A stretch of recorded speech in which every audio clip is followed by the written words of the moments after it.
Dovain strode proudly through the caverns of Rekos, leaving the young Prince of Callister alone with his friend, who was trapped in a motionless silence under the control of his dark power. Through the twisting tunnels he found his way back to his grand fortress.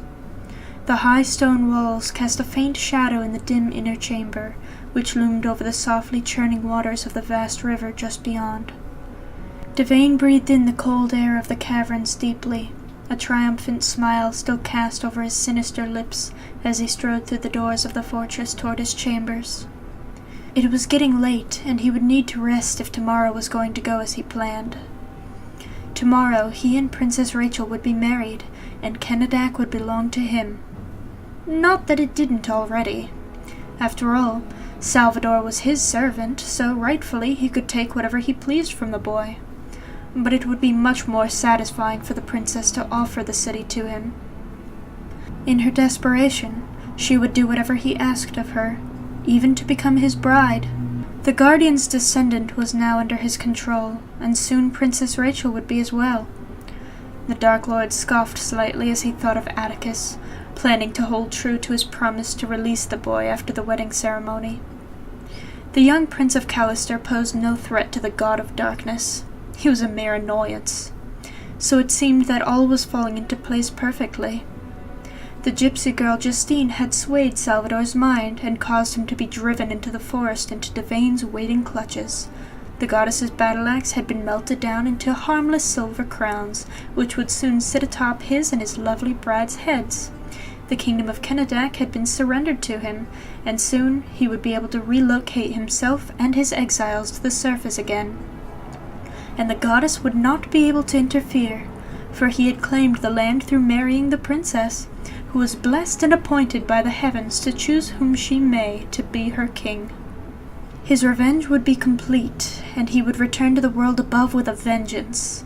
Not even the goddess herself would foresee the devastation he would unleash on the kingdoms who drove his people into exile.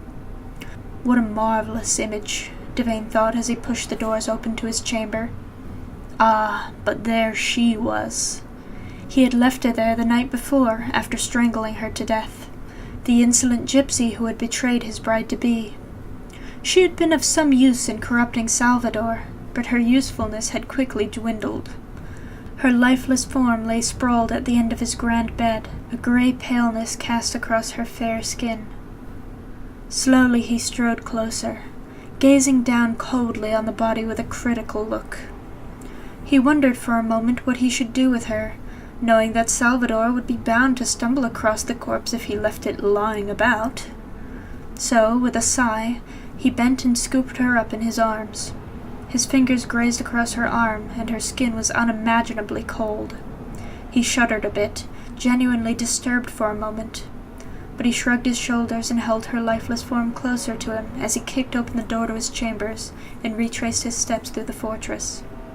Justine's grayish-blue face was rested against his chest, and he watched her as though waiting for her eyelashes to flutter open.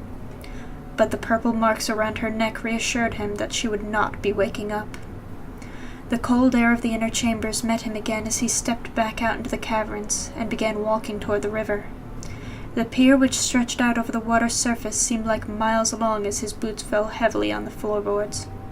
A few strands of her long blonde hair were taken by the cavern's draught, and they ghosted across the side of his face, and he remembered brushing the same strands away from her cheek before removing the seal from her. As he reached the end of the pier, he gazed down at Justine, cuddled to his chest like a sleeping child. Several moments passed as he stared down at her intently. Nameless emotions were swirling about in his mind. Anger, sadness, and perhaps regret? No, he could not possibly regret killing her. She was a traitor and a liar, a wicked little harlot who had sought to win his favor by lying about his betrothed. But why? Why had she wanted to win his affections? Could it be that Justine had grown fond of him? He shook his head and snorted harshly. No, impossible. She had probably been trying to manipulate him, wanting to be set free or something like that. She couldn't possibly have fallen in love with him. No, never. This he repeated in his mind, fighting back all feeling of guilt or regret as he lifted his eyes to the surface of the rushing water. The rapids were strong and flowed deep into the darkest recesses of Rekos. No one would ever find her body.